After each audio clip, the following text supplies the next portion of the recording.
Part 6 నిన్ను వలె నీ పొరుగువానిని ప్రేమించమనే టైటిల్లో పార్ట్ 6. ధర్మశాస్త్రంలో ఆజ్ఞలను క్రీస్తు పాటించాడా, క్రైస్తవులమైన మనం పాటించాలా?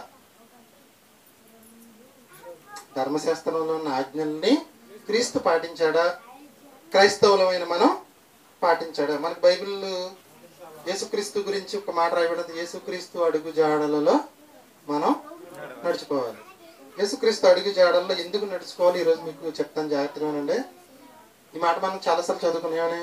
మనం అందరం యేసుక్రీస్తు తన అడుగు జాడల్లో మనం నడవడానికి మనకు మాదిరి ఉంచిపోయాడు కాబట్టి ఆయన అడుగు జాడల్లో మనం కొలసి పత్రిక చూడండి 3:17 దానికి ముందు 1 పేతురు పత్రిక చూడండి. పేతురు గారు రాసిన మొదటి పత్రిక 2:21.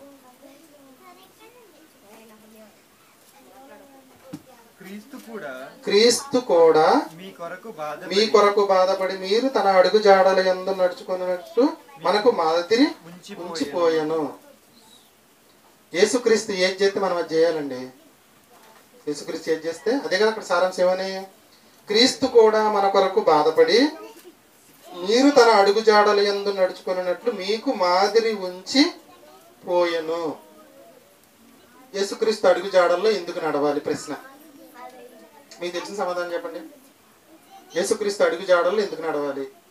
యేసుక్రీస్తు అడుగు జాడల్లో ఎందుకు నడవాలి? ఆయన ఏ పాపం చేయలేదు. యేసుక్రీస్తు అడుగు జాడల్లో ఎందుకు నడవాలి? ధర్మశాస్త్రం మొత్తాన్ని నెరవేర్చి. నేను చెప్తాను వినండి. కొలసీలకు రాసిన పత్రిక 3:17 సమస్తమును ఆయన పేరట చేయుడి. అడుగు జాడల్లో నడవండి.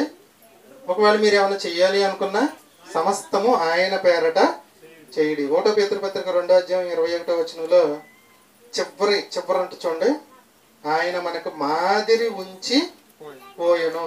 అంటే రోల్ మోడల్గా ఆయన ఉండి వెళ్ళిపోయింది. మనం ఏం చెప్పుకుంటున్నామండి పాఠంలో? పాఠం పేరు ఏంటంటే ధర్మశాస్త్రంలో ఉన్న ఆజ్ఞలను క్రీస్తు పాటించాడా? 10 ఆజ్ఞలు క్రైస్తవులమైన మనం ఇప్పుడు పాటించాలా? యేసుక్రీస్తు తన అడుగు జాడల యందు మనం నడుచుకోవాలని మనకు మాదిరి ఉంచి వెళ్ళిపోయాడు. సమస్తము ఆయన పేరటే చేయమన్నాడు. 1 పేతురు పత్రిక 2:21 చివరిలో ఏముందంటే ఆయన మనకు మాదిరి ఉంచి పోయెను. ఆయన మనకు మాదిరి ఉంచి పోయెను. కొందరికి సినిమా వాళ్ళు మాదిరి, ఇంకొంతమందికి క్రికెట్ వాళ్ళు మాదిరి, కొంతమందికి ఉపాధ్యాయులు మాదిరి, కొంతమందికి తల్లిదండ్రుల మాదిరి, కొంతమందికి ధనవంతుల మాదిరి, ఇంకొంతమందికి శాస్త్రవేత్తల మాదిరి, ఇంకొంతమందికి రాజకీయ నాయకులు మాదిరి. ఉదాహరణకి సినిమా వాళ్ళు మాదిరిగా పెట్టుకున్నాడు అనుకోండి. తెలంగాణలోనే మన ఆంధ్రప్రదేశ్లో ఒక టీచర్ గారు ఆవేదన అంటే పుష్ప సినిమా చూసిన తర్వాత పిల్లలు పాడైపోతున్నారు. ఆవిడ నా ఎదురుకొస్తే నేను చెప్పే సమాధానం అంటే చెప్పనా? కొన్ని మీరు చెప్తారు ఆవిడ సమాధానం. ఆవిడ ఏమంటుందంటే పుష్ప సినిమా చూడడం వల్ల విద్యార్థులు పాడైపోయారని చెప్తుంది. అంటే పుష్పాని రోల్ మోడల్గా, పుష్పాని మాదిరిగా పెట్టుకుని పుష్పలాగా మాట్లాడుతూ, పుష్పరాజులాగా మాట్లాడుతూ, పుష్పరాజులాగా డైలాగులు వేస్తూ, పుష్పరాజులాగా జుట్టు పెంచుకుంటున్నారని చెప్తుంది ఆవిడ.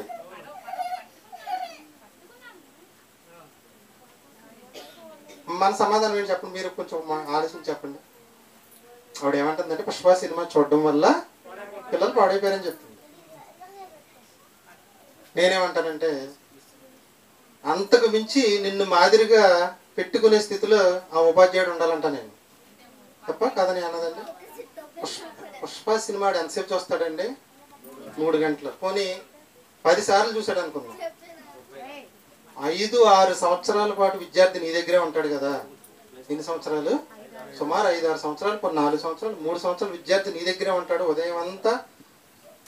ఉదయం నుంచి సాయంకాలం వరకు నీ దగ్గరే ఉంటాడు. తల్లిదండ్రుల దగ్గర కన్నా ఎక్కువ టైం నీ దగ్గరే ఉంటున్నాడు. మనం ఏం చేయలేకపోయామంటే ప్రభావితం మనం చేయలేకపోయాం. అక్కడ ఆవిడ వాడవలసిన పదాలు ఏంటో తెలుసా? క్రీస్తుకు సంబంధించిన పదాలు వాడికి చెప్తే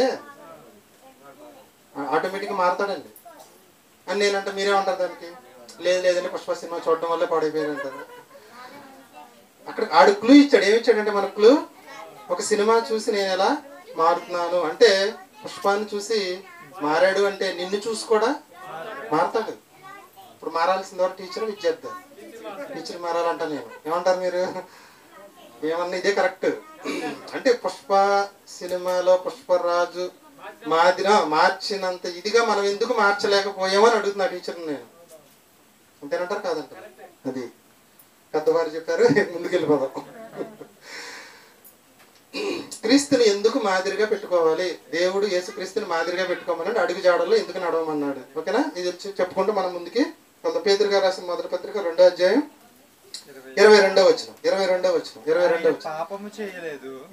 వచనం ఏంటంటే 21వ వచనం ఏంటంటే క్రీస్తు కూడా మన కొరకు బాధపడి మనము తన అడుగు జాడలేందు నడుచుకున్నట్లు మనకు మాదిరి ఉంచి పోయెను. 22వ వచనం ఆయన పాపము చేయలేదు, ఆయన నోట ఏ కపటమైనను కనబడలేదు. అంటే ఈ నాలుక నోరు కూడా జాగ్రత్తగానే ఉందని అర్థం కదా. జీవ మరణంలో నాలుక వచనం, నోటితో కూడా ఏమీ చేయలేదు. ఇప్పుడు యేసుక్రీస్తుని 21వ వచనంలో మాదిరిగా పెట్టుకోమన్నాడు.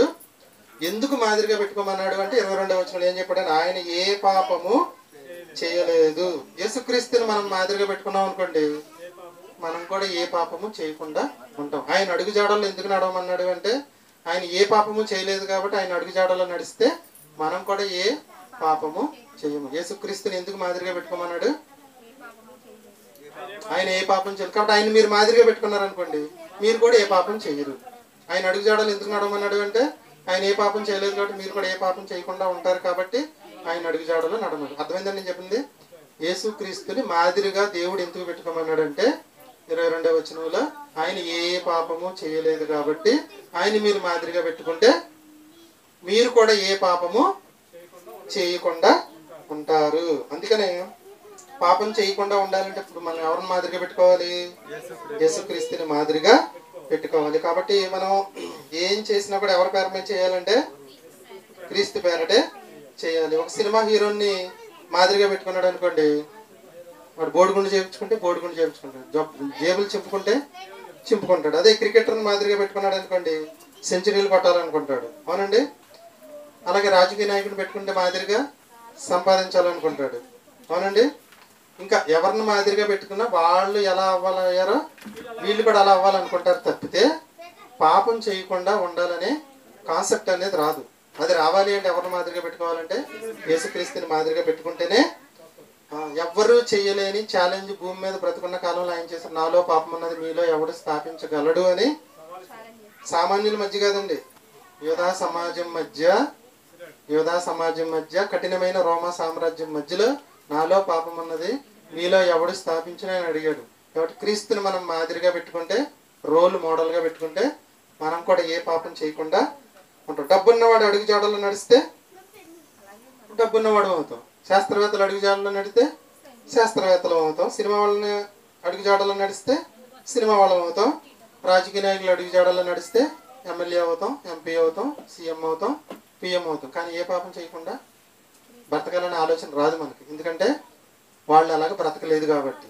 క్రీస్తు ఎలా బ్రతికాడు అంటే ఏ పాపము చేయకుండా బ్రతికాడు కూడా. ఆయన అడుగు జాడల్లో మనం నడిస్తే మనం కూడా ఏ పాపము చేయకుండా ఉంటాం. కాబట్టి యేసుక్రీస్తు అడుగు జాడల్లో నడవటం వల్ల ఇంకో లాభం ఏంటంటే యోహాను సువార్త 12వ అధ్యాయం 26వ వచనం. మొదటి లాభం ఏంటండి? ఆయన ఏ పాపము చేయలేదు కాబట్టి మనం కూడా ఏ పాపము చెయ్యము. యోహాను సువార్త 12వ అధ్యాయం 26వ వచనం. ఒకడు నన్ను సేవించిన ఎడల నన్ను వెంబడింపవలెను, అప్పుడు నేను ఎక్కడ ఉందునో అక్కడ నా సేవకుడు ఉందును. ఇప్పుడు యేసుక్రీస్తుని మాదిరిగా పెట్టుకుంటే ఒకటి ఏంటంటే పాపం చేయకుండా ఉంటాం. రెండోది ఆయన ఎక్కడున్నాడు మనం కూడా అక్కడికి వెళ్ళిపోతూ ఉంటాం. అంటే ఎక్కడికి వెళ్తాం? పరలోకానికి వెళ్తాం. యేసుక్రీస్తుని మాదిరిగా పెట్టుకుంటే మనకు వచ్చే రెండో ఉపయోగాలు, మొదటిది ఆయన ఏ పాపం చేయలేదు కాబట్టి మనం కూడా ఏ పాపం చేయకుండా ఉంటాం. రెండోది నా సేవకుడు నేను ఎక్కడ ఉంటానో నా సేవకుడు కూడా అక్కడే ఉంటాడు. మనం ఎక్కడికి వెళ్తామని చెప్తున్నాడు? పరలోకానికి వెళ్తామని చెప్తున్నాడు. కాబట్టి ఒకటి నన్ను సేవిస్తే నన్ను వెంబడించాలి, అప్పుడు నేను ఎక్కడ ఉందో అక్కడ కూడా వాడును ఉంది. కాబట్టి యేసుక్రీస్తు అడుగు జాడల్లో ఉంటే మనం యేసుక్రీస్తు ఉన్న పరలోకంలోనికి వెళ్తాం. నేను ఎక్కడ ఉంటే నా సేవకుడు అక్కడే ఉంటాడని ఆయన చెప్పాడు. కాబట్టి భూమి మీద ఎవరికి సాధ్యం కాని ఆయన సాధించాడు. ఎవరు? యేసుక్రీస్తు ప్రభుల వారు. పాపానికి నిర్వచనం ఇస్తూ 1వ యోహాను సువార్త 1వ యోహాను పత్రిక 3వ అధ్యాయం 4వ వచనం మీకు తెలిసిందే. ఆజ్ఞాతి క్రమమే పాపము. ఇది పాపానికి నిర్వచనం అండి. పాపానికి నిర్వచనం ఏంటి? నిర్వచనం ఏంటండి? ఆజ్ఞాతిక్రమమే పాపము. ఇందుకు ఆజ్ఞ అంటే ఏంటి? ఆజ్ఞలు అతిక్రమము పాపమా, ఆజ్ఞాతిక్రమం పాపమా? ఆజ్ఞ ఏంటి? ఒకే ఒక ఆజ్ఞ, నిన్ను వలె నీ పొరుగు వానిని ప్రేమిపు. ఆ ఆజ్ఞను అతిక్రమించటమే పాపం. కానీ ఈ ఆజ్ఞల్ని మనం పాటిస్తే మనకు వచ్చే లాభం 12వ అధ్యాయం చివరికి వచ్చిన చూడండి. యోహాను సువార్త 12వ అధ్యాయం చివరికి వచ్చిన ఆజ్ఞాతిక్రమమే పాపము. కాబట్టి ఆజ్ఞలను మనం ఏం చేయాలి అంటే పాటించాలి. పాటించడం వల్ల మనకు వచ్చే ఉపయోగం ఏంటంటే యోహాను సువార్త 12వ అధ్యాయం చివరి మాట, ఒకడు నన్ను సేవించిన ఎడల నా తండ్రి అతనిని గణపరచును. ఇప్పుడు నా ప్రాణము కలవరపడుచున్నది. నేనేమందును తండ్రి ఈ గడియ తటస్థింపకుండానున్నట్లు నన్ను తప్పించు. సారీ అండి, 21వ అధ్యాయం చివరి మాటలో ఉంటుందండి. ఏమని ఉంటుందంటే, ఈ ఆజ్ఞలు నిత్య జీవాన్ని మనకు ఇస్తాయి అని రాయబడింది. ఆజ్ఞలు పాటిస్తే మనకు వచ్చే లాభం ఏంటంటే నిత్య జీవం. దానికి సంబంధించిన రెఫరెన్స్ ముందులో మీకు చెప్పేశాను. నా సేవకుడు ఎక్కడ ఉండను 12వ అధ్యాయం చివరి మాట. మరి మీ అందరు చదివిన చివరి మాట కదా, మీరు మధ్యలో చదివినట్టు కరెక్ట్గా చెప్పాను. యోహాను సువార్త 12వ అధ్యాయం చివరి మాట, ఆయన ఆజ్ఞ నిత్య జీవమై ఎవరు ఎరుగుదురు? యేసుక్రీస్తుకు తెలుసు అంటాను. ఆయన ఆజ్ఞ నిత్య జీవం. అందుకని యేసుక్రీస్తు ఆజ్ఞను పాటించాడు. మనం కూడా ఆజ్ఞను పాటిస్తే ఉపయోగం ఏంటి? నిత్య జీవం మనకి వస్తుంది. ఆజ్ఞను పాటించకపోతే పాపము. ఆజ్ఞను పాటించకపోవడం పాపం. ఆజ్ఞలు పాటిస్తే నిత్య జీవం, ఆజ్ఞను అతిక్రమిస్తే పాపం అంటే నిత్య నరకం అన్నది. కాబట్టి మనం అందరం కూడా పర్ఫెక్ట్గా దేవుడిచ్చిన ఆజ్ఞల్ని అతిక్రమించకుండా పాటించేవారిగా ఉండాలి. ఆజ్ఞను అనుసరిస్తే నిత్య జీవం, ఆజ్ఞను అతిక్రమిస్తే నిత్య నరకం. కాబట్టి నిత్య జీవానికి వెళ్ళాలి అంటే ఏం చేయాలి? మార్క్స్ వార్త చూడండి. మార్క్స్ వార్త 10వ అధ్యాయం 17వ వచనం. మార్క్స్ వార్త 10వ అధ్యాయం 17వ వచనం. ఆయన బయలుదేరి మార్గమున పోవుచుండగా ఒకడు ఎవరి దగ్గరికి? యేసుక్రీస్తు దగ్గరికి పరిగెత్తుకుని వచ్చి ఆయన ఎదుట మోకాళ్ళుని, సద్బోధకుడా, నిత్య జీవమునకు వారసుడు నొకటకు నేనేమి చేయదునని ఆయన అడిగాను. యేసు, నన్ను సత్పురుషుడని ఎలా చెప్పుచున్నావు? దేవుడు ఒక్కడే గాని మరి ఎవడును సత్పురుషుడు కాడు. నరహత్య చేయవద్దు, వ్యభిచరింపవద్దు, దొంగిలవద్దు, అబద్ధ సాక్ష్యం పలకవద్దు, మోసపుచ్చవద్దు, నీ తల్లిదండ్రులను సన్మానింపుము. ఇవన్నీ ఎక్కడ ఉన్నాయండి? 10 ఆజ్ఞల్లో ఉన్నాయి. కొత్త నిబంధనలో క్రైస్తవులు ఈ ఆజ్ఞలతో పని లేదనుకుంటే యేసుక్రీస్తు ప్రభుల వారు నేను నిత్య జీవానికి వెళ్ళాలనుకుంటున్నాను, ఏం చేయమంటారు అని అడిగితే 10 ఆజ్ఞలు పాటించొద్దని చెప్పాలి. కొట్టివేయబడింది, దాని జోలికి వెళ్ళొద్దని చెప్పాలి. ఈయన ఏం చెప్తున్నాడు? మళ్ళీ లింక్ అక్కడికే పెట్టాడు. ఎక్కడ పెట్టాడు? 10 ఆజ్ఞల దగ్గరికే పెట్టాడు. ఇప్పుడు నిత్య జీవానికి మనం వారసులం అవ్వాలి అంటే 10 ఆజ్ఞల్ని పాటించి తీరాల్సిందే. తర్వాత చదవండి 19వ వచనం. అదే, నరహత్య చేయవద్దు, వ్యభిచరింపవద్దు, దొంగిలవద్దు, అబద్ధ సాక్ష్యం పలకవద్దు, మోసం చేయవద్దు, నీ తల్లిదండ్రులను సన్మానించు. నా ఆజ్ఞలు నీకు తెలియను కదా? ఈ ఆజ్ఞలు ఎక్కడ ఉన్నావు మీకు తెలుసు కదా? ఎక్కడ ఉన్నాయి? నిర్గమాకాండం. దీన్ని ఏమంటారు? 10 కమాండ్స్ అంటారు. ఇవి ఎవరికి ఇచ్చారంటే ఏమన్నా ఇశ్రాయేలీలకు ఇచ్చినాయి కదా, మనకి కాదు కదా అంటారు. మనకు కాకపోతే క్రీస్తు వాటి ప్రస్తావన ఎందుకు తెచ్చాడండి? 10 ఆజ్ఞలు అంటండి సర్వలోకంలో ఉన్న సర్వ ప్రజలకు, సర్వ మతాల వాళ్ళకి, కులాల వాళ్ళకి, జాతుల వారికి, మానవులందరికీ ఆమోదయోగ్యమైన, అందరికీ అవసరమైన ఆజ్ఞలు 10 అంటండి. ఇవి మన క్రైస్తవులు అందరం కూడా కంఠస్థం చేసేసేయాలి.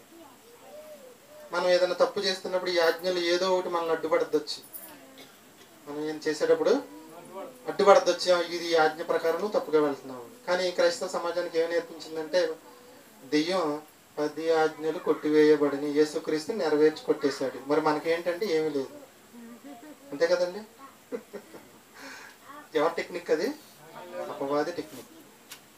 గట్టిగా మాట్లాడామనుక ముందుగా గలతీ పత్రిక 5:16 నిన్ను వల్ల నీ పొరుగు వారిని ప్రేమించము, అయిపోయింది. ప్రేమిస్తే చాలు. అదే మన టైటిల్, నిన్ను వల్ల నీ పొరుగు వారిని ప్రేమించుట ఎట్లు. నిన్ను వల్ల నీ పొరుగు వారిని ప్రేమించుట ఎట్లు అంటే ఎట్లు 10 ఆజ్ఞలు. 10 ఆజ్ఞలు దాంట్లో పెట్టేశాడు. సరే, ఈ 10 ఆజ్ఞలు ఎవరెవరికి సంబంధించినవి? సర్వలోకానికి, ఒక జాతికి కాదు, ఒక కులానికి కాదు, ఒక మతానికి సంబంధం లేకుండా అందరూ మనుషులందరూ పాటించవలసిన ఆజ్ఞలు. ఈ ధర్మశాస్త్రాన్ని యేసుక్రీస్తు వారు నెరవేర్చడానికి వచ్చారు. 10 ఆజ్ఞలు అంటే సండే స్కూల్ పిల్లలకు నేర్పిస్తారు. ఇవి గోడల మీద కూడా రాస్తారు, కానీ ఇది కంఠస్థ వాక్యాలండి. 10 ఆజ్ఞలు ఇజ్రాయేలీలు పాటించాలా, మనం పాటించాలా? యేసుక్రీస్తు అడుగు జాడల్లో మనం వెళ్ళాలి కాబట్టి యేసుక్రీస్తు పాటిస్తే మనం పాటిద్దాం. పాఠం పేరు ఏమని చెప్పాను మీకు? 10 ఆజ్ఞల్ని యేసుక్రీస్తు పాటించాడా? క్రైస్తవులు ఈ రోజు మనం ధర్మశాస్త్రంలో ఉన్న 10 ఆజ్ఞల్ని పాటించాలి. ఆయన అడుగు జాడల్లో నడవాలి కాబట్టి ఆయన పాటిస్తే పాటిస్తాం, పాటించకపోతే మనం కూడా మానేద్దాం. మరి యేసుక్రీస్తు పాటించాడండి 10 ఆజ్ఞల్ని? ఖచ్చితంగా హెబ్రీ పత్రిక చూడండి, 4:15.